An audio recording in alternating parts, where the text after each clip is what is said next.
Hi, Chad here, and in this video I'm going to go over some of the things you're going to have to do on your back end to get your H1 headers, your table of contents, things like that, more technical stuff. That we've already done some of this earlier in the course when we were doing our front page, but I'm going to go over them in this video. So let's start. At the beginning here I put an H1 header for my main keyword, and you're going to want to do that with your main keyword, just your main keyword there. And now if it's just how you do that, if you just type it in at first, let me get this right, it'll look like this, like a regular paragraph. You just simply highlight that text. You go to this drop down menu here for your heading and hit heading 1, and that's all you have to do there. Next, your table of contents, TINYTOC, is the short code in brackets. It's TINYTOC in brackets, and that of course makes our table of contents later when we look at the page. Now the first part again is all done, is handwritten. I write it by myself, and you should too. Interlinking, we'll be using this a lot, and what I like to do is use a plugin, if you used my installer that's already there, called RB internal links.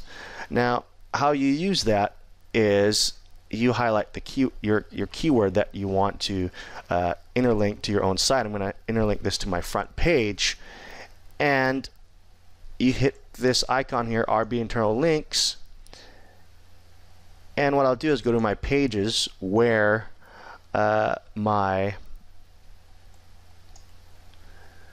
front page is, just click on it all the way through here and insert link, and it'll put a short code around that keyword that makes it link to your page that you selected there. Why I like to use RB internal links is because if you ever change your permalinks later on, or something changes, it'll always automatically change this page, this link to your correct link.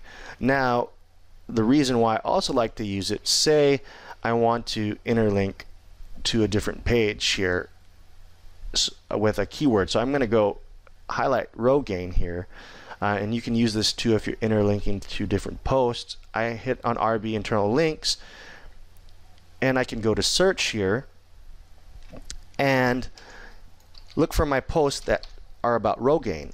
I'll search that, and I'm going to link this to my Does Row Gain Work site. I just click on that post, and there it is. It's interlinked to row gain. Now if we do a preview of this page, it's automatically interlinked to my Does Row Gain Work page right there. See? Now you got to remember to put your outer link here to external site, and that I just use the normal, I highlight the keyword and use the insert link for WordPress and put your link there to your site, to that external site, which is usually a site that is an authority or the product's main page on the site, on their company site. ACP is just a code used for my call to action, and that's that short code for my call to action, which is this plugin Azon Conversion Pro, which I will show you how to use in a different video if you decide to go that way. If you don't and you want to make a big text, you can go like this and just type in, make sure you type in something that you save, the savings you'll get for a call to action if you're using just big text. I'm going to put in buy row gain foam, and this is again if I wasn't using that plugin that I use there, buy row gain foam, and get free shipping. This is just a simple call to action. You probably want to make it better. Go buy row gain foam and look at the actual Amazon site for the savings here. So what I'm going to do is save 14%. Buy Rogaine foam, save 14% on Rogaine foam and get free shipping. Click here. Now I usually don't use links like this for a call to action, but you can, and I've used it in the past. And what I do is go to font size and make it bigger right here, but I highlight my call to action text and make it big like that. So, and of course you would use this, highlight it, and link it to your affiliate link for that product for Amazon. Now again, I usually don't use this type of call to action, but I have in the past, and it actually works pretty good in the past for me. I don't know if some of you came from my old site that I used to have called SEO Munchies, and I wrote an article about how I made $2,000 in one day off the Super Bowl, and the call to action for those kind of posts were this simple text call to action. So, you know, on our page, if I preview it, I already have my call to action, but I'm doing this example if you want to go that way. You can see it's this big old text, tells them save 14% on Rogaine foam. You can change your text size there, make it big, make it a H2 header to call to action. I recommend that you don't use that. And in fact, if you use my installer to install your sites, there's a plugin that's already installed called Amazon PIP, and you can see the settings here. You're gonna have to actually set your settings in the PIP options section for that plugin, and I'll probably do a video sometime to show you guys how to use that plugin on the site to set it up. It's pretty simple, but you can use that short code, which is the product in brackets. So we make a bracket there. Amazon product equals, and you'd have to put the ASIN number of the product on Amazon. And what this does is you need how to get the ISIN number. You can either go to the product page on Amazon and look in the link here. The URL here has after the DP, you see these numbers that say B something.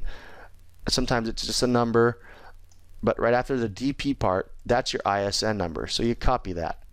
Or you can scroll down the page here. Usually in the product details area on Amazon, you can see ASIN number and copy it there. Now we go back to our code here, and Amazon product, and I'll just copy my ISN number in there. What does this do? It makes a similar it'll bring up the page there, and it's a pretty good. I've used it for a while before I use the call to action plugin that I use now. Let's go to the preview page. What it does is it will make a pretty nice looking call to action there. See right here? Wow, I mean, that's pretty good too. You can use that. It's free. It's called Amazon product in post plugin, and if you used my installer to do your site template, it should already be there. Now, it's very nice. It shows the list price. It shows the price that you save. And I used to use that. It shows the image. All these are linked to your Amazon account if they buy through that link. And that's an option you can do too. You can also use your own images or buttons. I can't show you how to do that, or this video will be too long. I'll maybe show you guys some of that in a supplemental video sometime. But you can use that, or you can buy this Amazon plugin, which I'll make a supplemental video too for, but it's really easy to use. Okay, the next section here, I've got my information about Rogaine foam, and these are all H2 headings, and you do that just by going down this drop list, copying, highlighting it, then doing that, then going to your H2 header there. TinyTOC is easy to use.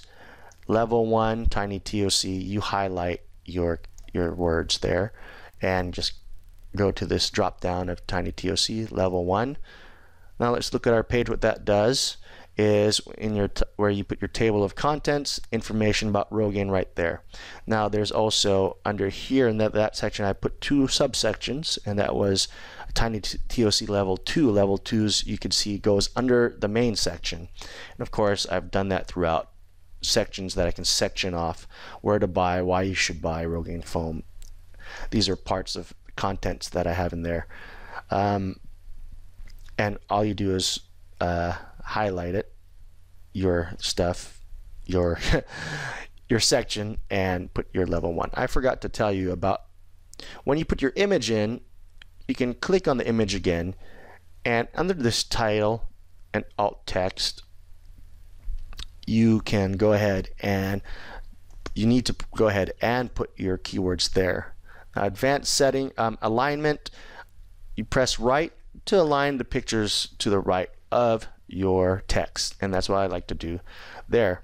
And update, and that's how you align your picture to the right of the text, so that when you look at the page it's right there. It's also, you can see I leave my cursor over it, has the Buy Rogaine foam. Now we're going to go down the section here, and again I've put a line to the left this time with my Rogaine foam. I already showed you the structure. Here's products. Now if you're one of my members and use I found out a new way to do this, and I suggest you always use Firefox when using when editing your pages. What you do here is, if you're one of my students or you have access to my that plugin here that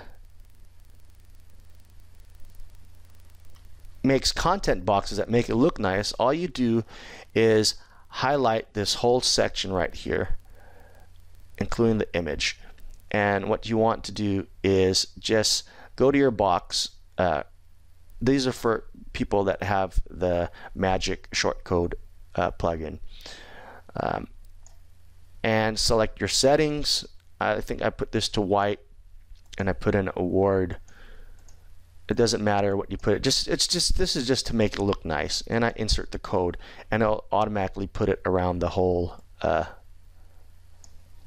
whole area there for you. And let me preview that, make sure I got that right.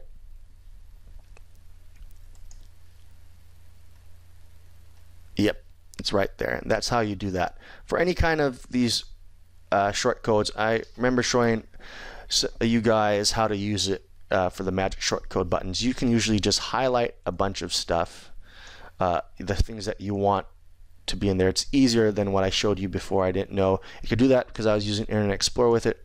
Firefox works. You just highlight the areas that you want in the box and then hit your box code. Again, I used an image down here, and you already know about TinyTOC. Now I use this, it takes a little practice, but you're gonna have to section out your sections and just think about what people would like in that area, and section them out. Think about what your users would probably want to look for in easily get to it. But for example, for this single product page, it's very important that you put the where to buy and why you should buy in that TinyTOC there, so that they can click down to there. Now what else technical here? Of course, for people that are brand new to this, to bold for your on page or make anything italics, you just highlight it and you hit the bold or italics button there, and that will make it bold or unbold it. You can see I'm going to highlight it there and press bold. There we go. And that's how you do that kind of stuff in this back end. Now there is one more thing here that's technical, and it's for your further monetization. And I'm actually going to do that in a separate video, so this video won't be so long. but these are basically the things, how you perform some of these things to do the TinyTOC, headers, and boxes for those of you who have access to the magic shortcode buttons there.